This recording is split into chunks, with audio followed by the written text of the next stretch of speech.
Buka saya ingin tanyakan kepada Anda, Pak. Industri wellness dan nutrisi di Indonesia ini cukup niche, tapi bagaimana Anda melihat pertumbuhannya selama Herbalife beroperasi lah di Indonesia? Silakan. Oke, yang pertama itu mungkin kita lihat tadi datanya menarik ya, karena memang pertumbuhannya terus bertumbuh di global.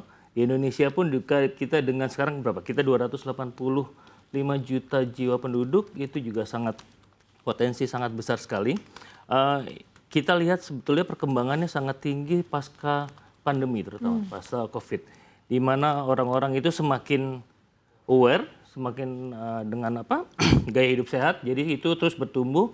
Dan kita lihat itu kalau dari data kami ya, data terakhir dari internal Herbalife itu sendiri, kita punya data dari survei dari Asia Pacific Responsible Supplementation dari 2025, tahun 2025 itu dikondak di tahun 2025. Itu menunjukkan adanya 77% konsumen Indonesia yang semakin semakin rutin mengkonsumsi suplemen kesehatan. Jadi itu kalau rutin, dibilang rutin reguler itu mereka mengkonsumsinya lebih dari 1 kali.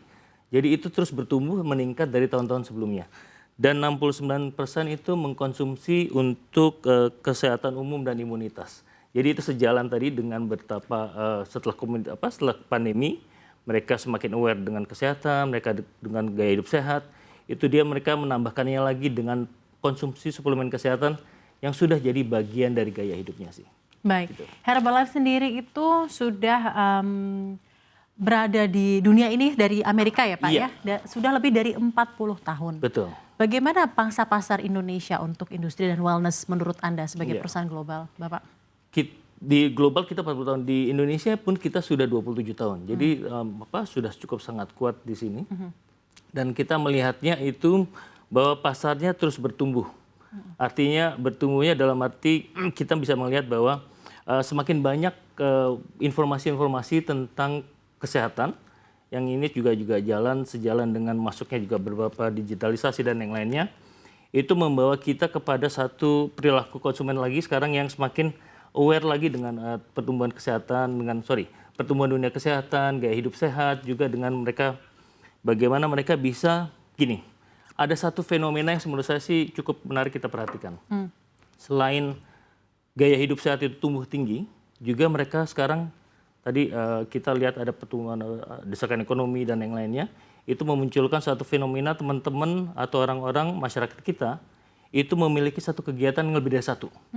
Mereka ada fenomena yang mereka sebut sebagai polyworking, ada yang mereka juga mencari side hustle dan yang lainnya. Itu membuat mereka akhirnya harus sadar bahwa mereka juga butuh untuk menjaga kesehatannya. Karena itu jadi penting, karena kalau tidak terjaga, mereka akan akhirnya mengalami kesulitan di sana. Hal-hal seperti itu menambahkan lagi ke kita untuk semakin yakin bahwa sebenarnya pasar ini, walaupun tadi dibilang niche, tapi terus bertumbuh karena walaupun sekarang masyarakatnya semakin selektif dengan daya beli yang semakin ketat, itu mereka juga memilih tetap menempatkan suplemen kesehatan ini sebagai sesuatu yang mereka harus prioritaskan. Kita tahu saat ini dunia sedang dilanda tekanan ekonomi global. Betul. Dan juga domestik ya Pak ya. Menurut data-data ekonomi yang ada tentunya bisa kita observe bersama. Nah, apakah belanja nutrisi ini termasuk yang tahan banting atau resilient di tengah keadaan seperti ini, atau malah Anda melihatnya justru mulai dikorbankan konsumen? Bagaimana? Nah, itu tadi kalau kita bilang bahwa kita mungkin jadi bukan prioritas yang utama, itu sepertinya akan sedikit bergeser. Karena tadi ada beberapa hal yang akhirnya membuat ternyata mereka, masyarakat kita, itu menempatkan belanja untuk vitamin, mineral, suplemen kesehatan lainnya, itu menjadi utama juga. Mereka untuk menjaga kesehatannya, untuk mengimbangi gaya hidup sehatnya, mereka juga untuk akhirnya, karena mereka harus jaga produktivitasnya di mana dunianya semakin cepat, mereka juga melakukan banyak hal bersamaan itu dalam waktu yang sama. Jadi sepertinya itu akan terus jadi satu prioritas lagi. Bukan lagi prioritas kedua, ketiga, tapi mereka jadikan itu juga prioritas utama juga sih. Baik, jadi justru malah menjadi prioritas utama ya, dan premier ya. Premier dalam arti mungkin kesadarannya juga mereka lihatnya pada ini sebuah investasi. Daripada mereka melakukan ini jadi sesuatu yang bukan jadi saving ya, dari biaya-biaya yang muncul untuk kesehatan dan lain-lain, mereka lakukan ini untuk juga menjaga saving mereka untuk masa depannya juga sih. Baik, Gen Z dan milenial itu juga menjadi growth driver baru dengan jumlah populasi yang besar di lingkup Gen Z dan milenial, atau justru masih didominasi oleh kelompok usia produktif matang untuk mereka yang aware tentang industri wellness dan nutrisi ini? Oke, saya izin ambil data kita internal ya. Jadi memang kalau dari kita terbaru itu bahkan pertumbuhan dari Gen Z dan milenial itu sudah mengkontribusi sekitar 68% dari member independen kita.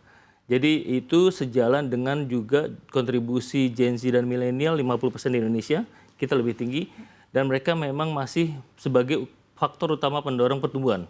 Tapi untuk volumenya memang masih didominasi oleh mereka yang produktif matang saat ini. Tapi nggak menutup kemungkinan saat nanti Gen Z menjadi 5 atau 10 tahun ke depan yang menjadi lebih matang, lebih siap, itu juga akan sudah semakin. Jadi saat ini menurut kami ngelihatnya ini adalah selain sekarang jadi faktor utama pertumbuhan, juga menjadi sesuatu yang harus kita siapkan untuk masa depan juga.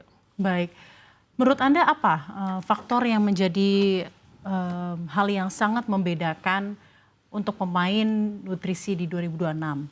Apakah itu inovasi, edukasi, jaringan distribusi, atau reputasi brand? Dan bagaimana Anda melihat strategi yang juga dilakukan oleh kompetitor brands lainnya? Kalau dari kami itu ngelihatnya tidak bisa terpisah-pisah, karena itu kayaknya 4 hal itu akan jadi, tadi disebut inovasi, kemudian edukasi, distribusi, dan lain-lain, itu jadi suatu kesatuan. Karena balik lagi, dengan kita punya kekuatan distribusi dari member-member kita, tapi kalau itu tidak didukung dengan reputasi brand yang kuat, serta mungkin reputasi brand yang juga menghasilkan produk-produk inovasi, itu juga tidak akan terlalu bisa mendorong dari distribusi itu menjadi lebih lancar.